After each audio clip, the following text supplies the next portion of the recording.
आप भी पत्नी के लिए तड़पोगे। जैसे आपने हमें बंदर बनाया, जाओ हम आपको श्राप देते हैं कि आपको भी बंदर बनना, बंदरों की जरूरत पड़ेगी और बिना बंदरों के आपका सहयोग नहीं होगा। अब नारद जी ने श्राप दे बोले आपने हमारा उपहास कराया, इंसल्ट कराई, सारे संसार के आगे हमें आपने बंदर बना दिया। अब नारद जी कह रहे हैं पर संपदा सकहूं नहीं देखी, तुम्हारे ईर्ष्या कपट विशेषी, तुम्हारे मन में ईर्ष्या है, तुम्हारे मन में। देखो भगवान को कह रहे हैं कि तुम कपटी हो।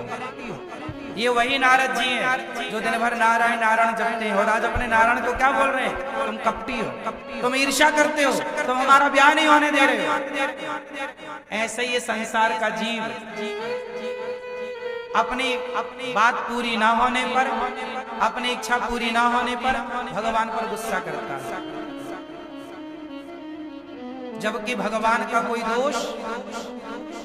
अभी नारद जी ही सबको ढिंडोरा पीट रहे थे कि हमें क्रोध नहीं आता, हमने क्रोध जीत लिया, हमें काम नहीं सताता, हमने काम जीत लिया। और अभी देखो पल भर में बयान बदल गए नारद जी, गुस्सा भी आ रही है, क्रोध भी आ रहा है और स्त्री के चक्कर में भी पागल है कि हमारा ब्याह नहीं होने दिया।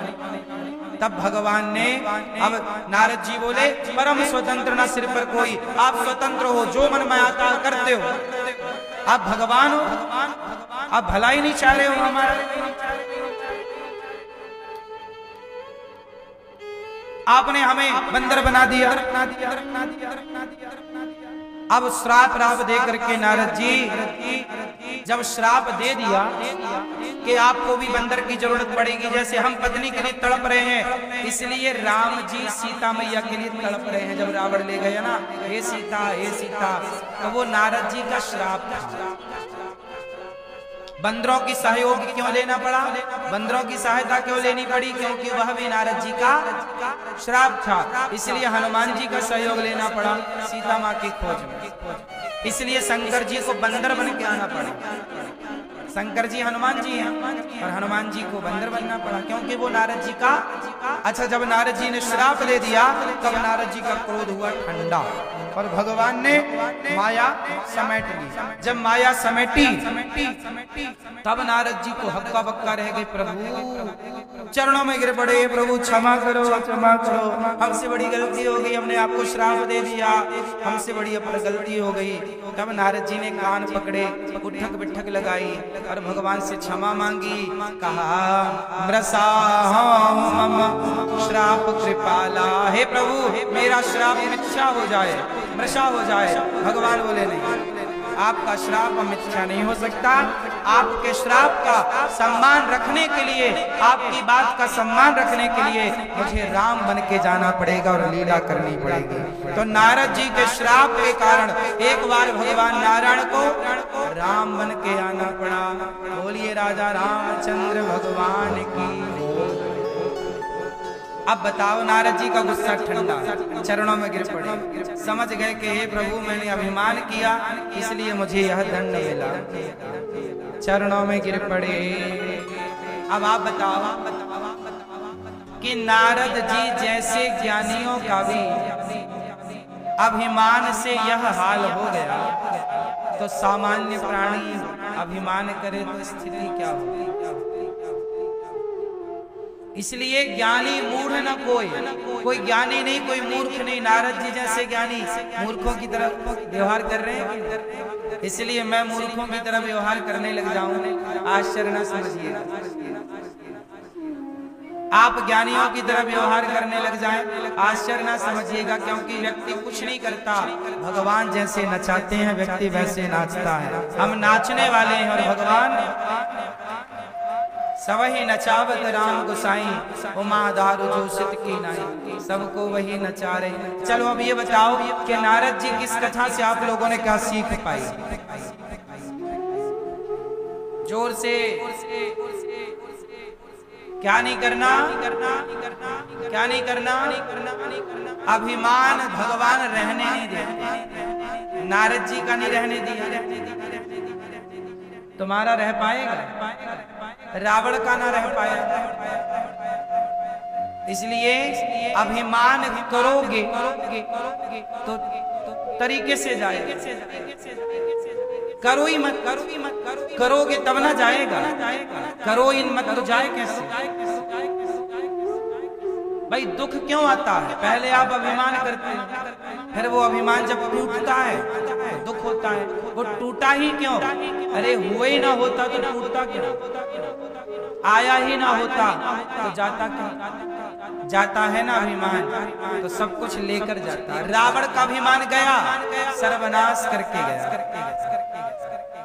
नहीं, नारद जी का अभिमान गया तो सही, पर सब बर्बाद करके चला गया।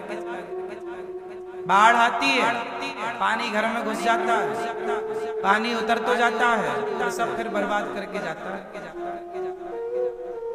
बचता कुछ? बाढ़ में घर डूब जाए तो कुछ बचता है?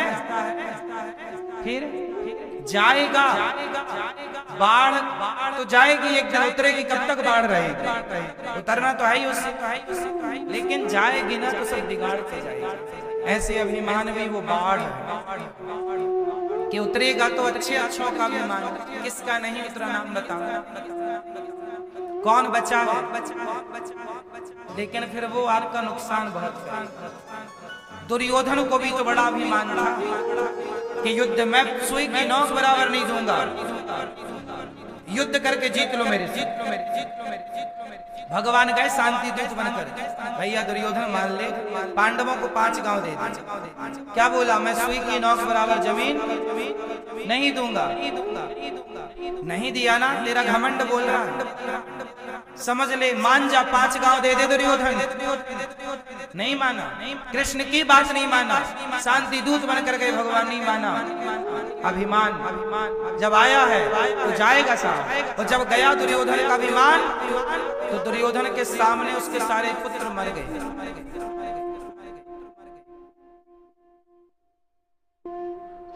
बड़ा घमंड था ना, मारा गया, सारी सत्ता चली गई। धृतराष्ट्र को 100 बेटों का बड़ा घमंड था ना, मेरे तो 100 बेटे हैं, 10-10 हजार हाथियों का बल रखने वाले बेटे हैं मेरे। लेकिन वो धृतराष्ट्र को आखिरी टाइम पर भीम भैया रोटी ऐसे देते हैं, कैसे? ए बुढ़े, ले रोटी खा ले। भीम भैया धृतराष्ट्र को रोटी ऐसे फेंक कर देते हैं, थाली में साग है, अचार है, ये ले, और रोटी, ए बुड्ढे ले। फिर वो अंधे ऐसे आते, कहाँ रोटी? हाँ इस तरफ पड़ी, ऐसे ऐसे ऐसे अंधे थे ना धृतराष्ट्र, ऐसे रोटी ढूंढते हैं, एक हाँ मिल गई रोटी, मिल गई, भीम मिल गई। फिर वो थाली ढूंढते, थाली कहाँ? यहाँ, हाँ मिल गई, वो रोटी अचार। ये वही धृतराष्ट्र जब द्रौपदी के कपड़े उतारे जा रहे थे तब बड़ा मजा रहा। हाँ दुर्योधन बढ़िया बढ़िया, तब नहीं बोले बढ़ो, तब तो बहुत उतरवा रहे थे साड़ी, उतारो उतारो, हाँ। तब नहीं, दया नहीं आई, द्रौपदी चिल्ला रही है, बचाओ बचाओ पितामह, बचाओ राजन। तब इन्हें मजा आ रहा, बढ़िया बढ़िया। अब एक एक टुकड़ा रोटी समेटनी पड़ रही है, कर्मों का दंड किससे नहीं मिला, अभिमान किसका नहीं गया। ये धृतराष्ट्र को कम अभिमान था, अंधे को खूब अभिमान था। राजा थे तब ये सगी बहू के कपड़े उतरवाते थे। भाई धृतराष्ट्र की बहू ही तो है ना द्रौपदी, नहीं है? इनके छोटे भाई ये पांडु के पुत्र हैं 5, पांडव और पांडवों की पत्नी है द्रौपदी। तो बहू ही तो लगी, बेटे की पत्नी, बहू के कपड़े उतर रहे हैं और धृतराष्ट्र बैठे तमाशा रोक नहीं सकते थे। धृतराष्ट्र चाहते तो आदेश देते, सेना ये बंदी बना दो इसको, दुर्योधन को, ये नारी का अपमान कर रहा है। तब नहीं, तब तो मेरा बेटा, मेरा दुर्योधन ले, अब नाश हो गया। और कर लो अभिमान, पद क्या मिल गया तुम्हें, पैसा क्या मिल गया तुम्हें, प्रतिष्ठा क्या मिल गई, तुम तो चल नहीं रहे, उड़ने लग गए।